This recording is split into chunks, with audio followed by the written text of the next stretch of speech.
예, 안녕하십니까. 찌덕방입니다. 저는 오늘이 이 채널의 첫 방송인데요. 음, 그, 제가 이제 사무직에 종사하고 있는데, 뭔가 이제 저만의 이제 좀 제품을 만들고 싶다. 나만의 컨텐츠를 내가 하고 싶은 대로 하고 싶다라는 좀 생각이 조금 많이 있었습니다. 그래서, 그 제품 중에 하나로 이제 유튜브에 대한 어떤 방송이 이제 적합하다고 생각을 했고, 그 중에서도 뭐 제가 전공이나 이런 것들은 아니지만 어, 좀 관심이 있었던 어떤 경제나 어떤 재테크 이런 것들에 대해서 좀 이야기를 나누고 싶습니다. 지금 뭐 사실 경제나 여러 가지 재테크에 대해서 나눌 때뭐 바로 이제 들어갈 수 있는 것들이 있겠지만 최근의 이슈를 본다면 결국 이제 인플레이션을 이제 빼놓고는 말할 수 없을 것 같습니다. 지금 1,500원이 되느냐 마느냐에 대한 이제 시대를 왔고 사실 1,400원이 넘은 지는 이제 한참 됐고 그것들조차 이제 익숙해지고 이제 어쩌면 이게 결국은 뉴 노멀이 되느냐 이런 것들 이제 궁금하기도 합니다.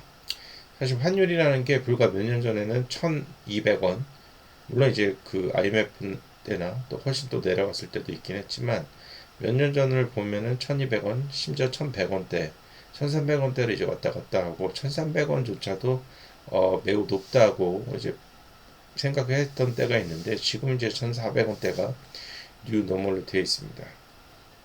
환율은 이제 뭐 사실 상당히 어, 뚫려 있는 건 아니고 일정 부분을 왔다 갔다 해야 되는데 그 일정 부분은 상당히 꽤나 높아졌다는 게 좀 그것들이 조금 요즘 이제 걱정되는 거죠.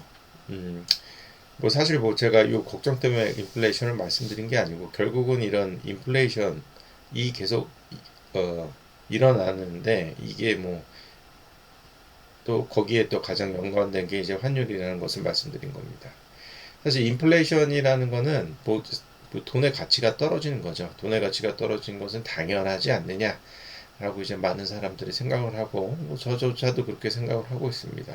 돈의 가치가 조금 떨어지면 뭐 물건 살 때 좋은 거고 돈의 가치가 많이 떨어지면 되게 안 좋은 거라고 이제 생각을 할 수 있습니다.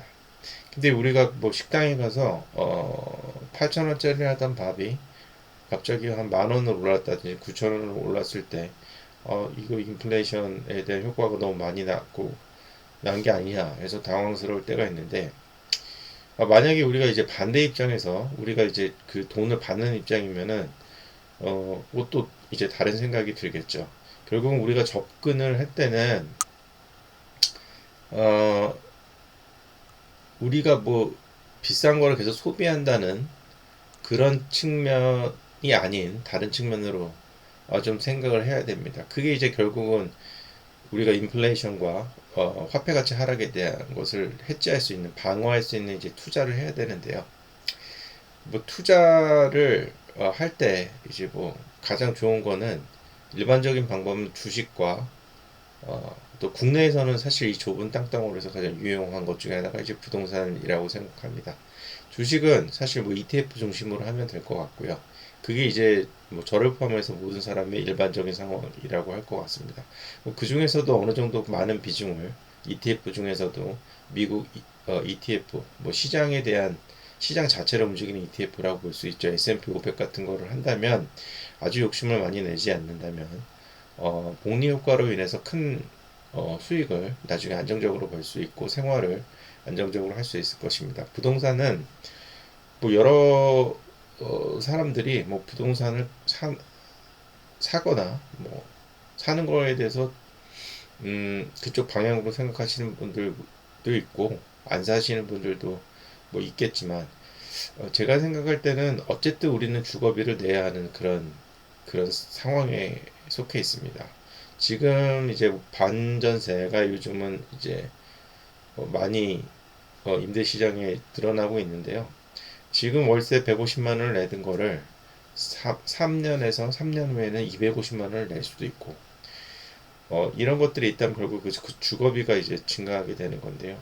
사실 우리가 우리 어, 스스로 자가를 만들어서 뭐 대출을 받는다고 하더라도 일정 부분 은행 이자를 내면 그것 역시 주거비가 됩니다.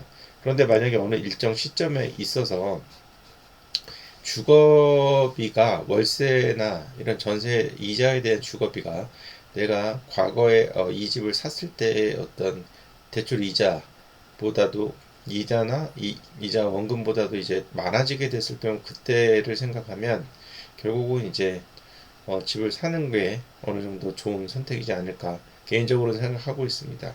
만약에 이제 우리가 집을 사야 된다면 뭐 서울이나 이게 가장 인플레이션 해지를 할 수 있는 거고요. 서울 근방에 주요 경기도가 좋지 않을까 생각을 합니다. 뭐 이렇게 두 개로 한다면 내가 돈이 어디 있어? 또는 어떤 사람들은 그냥 몰빵 아니면 연끌을 해서 하는 경우가 있는데 상당히 위험하죠. 왜냐하면 중장기적으로 제가 말씀드린 ETF, S&P 500이나 부동산 자가를 보유하는 경우는 중장기적인 인플레이션을 해지하기 위한 수단 플러스 일부 수익을 위한 거기 때문에 내가 이거를 지속할 수 없을 경우에는 이제 문제가 생길 수가 있습니다. 그렇기 때문에 우리는 내가 이 집과 또 이 주식의 일정 금액을 어, 내가 감당할 수 있을 만큼 투자를 해야 하는 것이 그게 가장 핵심인 겁니다.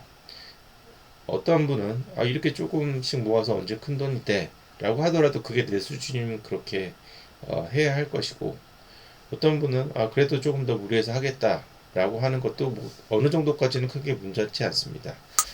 결국은 리스크가 많으면 리턴이 이제 많아지게 되는 거고 그게 내가 감당할 수 있을 정도만 되면 되지 않을까 지금 생각을 하고 있습니다. 제가 지금 금일은 좀 크게 말씀드려서 인플레이션 그 다음에 그리고 원화 가치의 하락 화폐 가치 하락이죠. 그리고 우리가 투자를 할 때 뭘 해야 될지를 이제 말씀드렸고 아마 이제 이후부터는 제가 것들과 관련된 이제 경제적인 측면들을 좀 관심이 있는 것들을 좀 내용을 이야기하면서 이 채널을 지속하도록 하겠습니다. 오늘은 여기까지 하겠습니다. 감사합니다.